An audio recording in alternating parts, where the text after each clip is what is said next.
महाराष्ट्र नवनिर्माण सेना प्रमुख राज ठाकरे ने गुरुवार को अपना 55वां जन्मदिन अलग अंदाज में मनाया।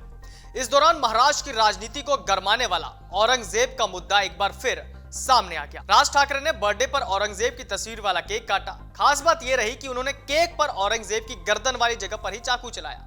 एमएनएस प्रमुख के जन्मदिन के मौके पर कार्यकर्ताओं ने उन्हें तोहफे में केक दिया था, जिसके ऊपर मुगल बादशाह औरंगजेब की फोटो बनी थी। इसी केक को काटकर राज ठाकरे ने कार्यकर्ताओं के साथ जन्मदिन मनाया। महाराष्ट्र में औरंगजेब की तस्वीर को लेकर कुछ दिन पहले बड़ा बवाल हुआ था। इसके बाद एमएनएस के कार्यकर्ताओं ने मुंबई में औरंगजेब का पुतला भी फूंका था। औरंगजेब को लेकर महाराष्ट्र की राजनीति पिछले कुछ दिनों से गर्म है। हाल ही में अहमदनगर में एक जुलूस के दौरान औरंगजेब की तस्वीर लहराने और कोल्हापुर में औरंगजेब व टीपू सुल्तान की तस्वीर को लहराने के बाद सांप्रदायिक तनाव फैल गया था। कोल्हापुर में पुलिस को इंटरनेट बंद करना पड़ा था। इस मामले पर महाराष्ट्र के डिप्टी सीएम देवेंद्र फडणवीस ने कहा था कि औरंगजेब को महिमा मंडित करने के कृत्य को महाराष्ट्र में बर्दाश्त नहीं किया जाएगा। जांच करके यह पता लगाया जाएगा कि युवकों के एक वर्ग को कौन उकसा रहा है। देवेंद्र फडणवीस ने यह भी कहा था कि सवाल यह उठता है कि अचानक औरंगजेब इतनी औलादें कहां से पैदा हुई। फडणवीस के बयान पर एआईएमआईएम नेता असदुद्दीन ओवैसी ने जवाब देते हुए कहा था कि अच्छा, आपको पूरी तरह से मालूम है कौन किसकी औलाद है।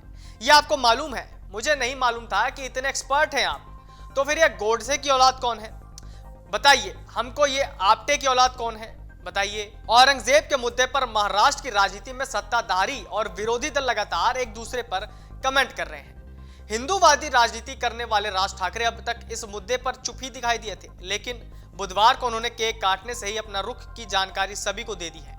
साथ ही यह भी बता दिया कि इस मामले में वो किस तरह का कड़ा रुख अपनाएंगे।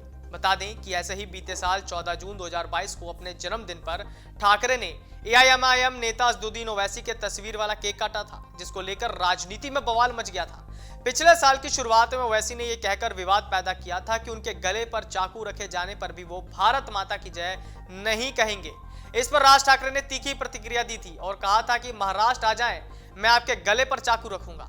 महाराष्ट्र के कोल्हापुर शहर में औरंगजेब और टीपू सुल्तान के महिमा मंडन के खिलाफ 7 जून को प्रदर्शन और बंद के आह्वान पर हिंसा भड़क गई थी। बाद में यह हिंसा महाराष्ट्र के कई शहरों में भी फैल गई थी।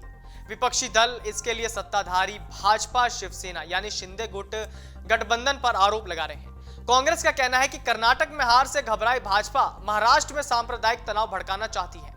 हालांकि भाजपा ने इन आरोपों को खारिज किया। कोल्हापुर में तो पुलिस को लाठीचार्ज तक करना पड़ा था। इसके अलावा धारा 144 लगाई गई थी। साथ ही इंटरनेट सेवाओं को भी कुछ समय के लिए बंद किया गया था। इस घटना के बाद विपक्ष और सत्ता पक्ष के बीच जाकर तू मैं भी हुई थी।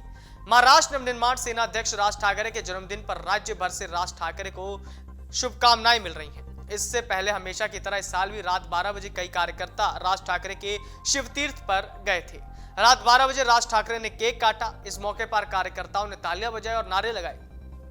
इस बीच महाराष्ट्र के मुख्यमंत्री एकनाथ शिंदे ने भी मनसे अध्यक्ष राज ठाकरे को जन्मदिन की शुभकामनाएं दी हैं। सीएम शिंदे ने शुभकामनाएं देते हुए ट्वीट कर लिखा, महाराष्ट्र नवनिर्माण सेना के अध्यक्ष राज ठाकरे को जन्मदिन की बधाई। आपका जीवन स्वस्थ और समृद्ध हो।